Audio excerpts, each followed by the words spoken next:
ang pangalan ko? Models of Manila. Kung Diwata, meron kaming regalo. Yes, Diwata. Ay, marami po akong ginagawang Islam.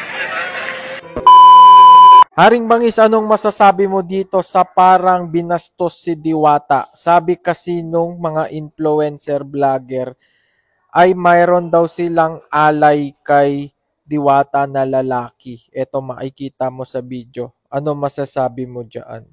So ayan guys, ito daw ay pambabastos daw, parang walang respeto daw kay Diwata itong mga influencer na pumunta dito at parang binibigyan daw ng lalaki. Syempre, ito, tas panorin muna natin para malaman niyo 'to sinasabi ko. Diwata, may regalo kami. May alay kami, may alay. Ano ang pangalan ko? Models of Manila. Kung Diwata, meron kaming regalo. Yes, Diwata. Ay, marami po akong ginagawang Islam. Grabe naman yung mga influencer na yun, kung sino man yung mga vlogger na yun. Parang may narinig ako, model Manila, parang ganun eh. So parang pang-ambastos eh, no? Parang alam natin na si Diwata ay gay. At syempre mahilig siya sa lalaki, kaya ganun. Pero wag naman po sa bibigyan niyo siya ng lalaki tapos ibibidyo nyo. Okay? Parang pambabastos po yan. Okay? Si Diwata nagtatrabaho yan araw-araw sa business niya. Ayan o. So, nasungitan kayo. Tapos, pag sinungitan kayo ni Diwata, sasabihin nyo, pangit ugali. Sasabihin nyo, nagbago na. Ganyan naman pala ginagawa nyo. Pinagtatawanan nyo. Tapos, parang pinagtitripan nyo si Diwata. Hindi maganda yan. O sino man yung mga influencer na yan na nagbibigay ng lalaki at sinasabi, aalay. Ha?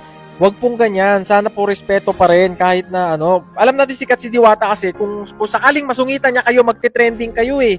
Pero kung ganyan naman ang ginagawa nyo, sobrang pambabastos na po yan, okay? Sana po respeto pa rin natin si Diwata kahit na ano man yung nangyayari sa kanya ngayon. Respeto, guys, ha? So, yung mga influencer na yun, ha? Sana po magbago na kayo. Wag po tayo mambastos ng kapwa natin. Okay? Nakakahiya eh. Diba? So, ayan, tingnan nyo, hindi kayo pinansin. Napahiya kayo ngayon. Dapat mapahiya kayo kasi ginagawa nyo, grabe. Aalayan nyo ng lalaki, nagtatrabaho si Diwata ng maayos. Diba, hindi mahilig sa lalaki si Diwata. Anong akala nyo dyan? Nagtatrabaho ng maayos yan. Pag pupunta kayo kay Diwata, magpapapicture kayo, respeto po, respetuhin natin para hindi rin po siya nagkakaganyan. Baka mamaya kasi yung mga nakikita nating video, baka mamaya puro pambabastos pala ginagawa nyo sa kanya, kaya naman pala siya nagkakaganyan. So, Basta ayoko lang kasi nung ginawa ng mga influencer na yan, kung sino man yan nagbibideo-video na yan. Wag pong ganun, ha? Nako, ulitin nyo pa yan. Nako po, hindi ko na talaga alam ipopost ko talaga yung mga mukha nyo dito.